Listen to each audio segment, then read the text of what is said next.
This afternoon, Columbus police held a press conference to connect the dots on what led to Murray's arrest. It's all pretty simple: technology and preserving evidence.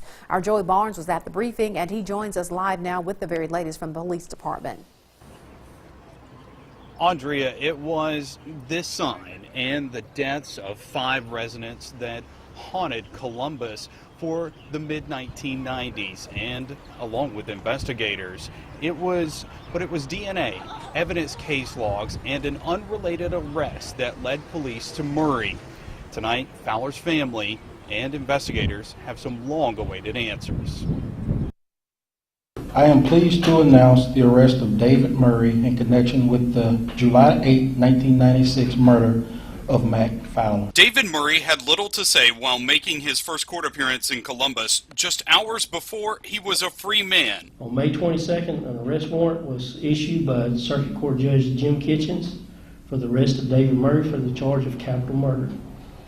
On May 23rd, 2017, David Murray was arrested by the U.S. Marshals Fugitive Task Force in Jackson. Murray became a suspect on May 16th when DNA evidence linked him to the 1996 killing of Mac Fowler. More than 2 decades ago, evidence was collected at Fowler's home just behind Post Park and the fight that happened inside. A retired investigator I spoke with says some pieces of the home looked out of place compared to the rest of the bloody and gruesome crime scene, and that includes a bloody towel. Murray was invited inside Fowler's home that night, but investigators say there was a robbery. Well, through the investigation, we believe that Mr. Murray, once inside the home after the death of Mr. Fowler, there was items taken outside of the home, which constitutes robbery. Murray was arrested by Jackson police last October after allegedly hitting a man with a coffee mug. Those charges were later dropped, but his DNA was run through the Combined DNA Index System, known as CODIS. Columbus Crime Lab Director Austin Shepard resubmitted a blood sample in the network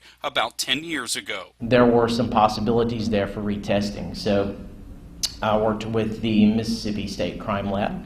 We resubmitted several of those, and we were able to develop a really good DNA profile. Investigators would not discuss if Murray had a criminal past, but sources tell WCBI he served time in prison. He lived in Columbus from 1986 until 2005 when he moved to Jackson. CPD would not say if Murray is a suspect in the other 4 unsolved homicides of elderly residents from the mid-1990s in Columbus. However, they remained committed to solving those crimes. I think it should send a signal to the public and to people that commit these type of crimes that we'll never give up. The police won't give up, and the DA's office won't give up. Mandatory DNA sampling in felony cases started in 2015. Murray's case will be presented to the next grand jury, and of course investigators hope that Murray's arrest will bring Mr. Fowler's family some closure. Reporting live in Columbus, Joey Barnes, WCBI News. All right, Joey, thanks so much for that report. Now, many of you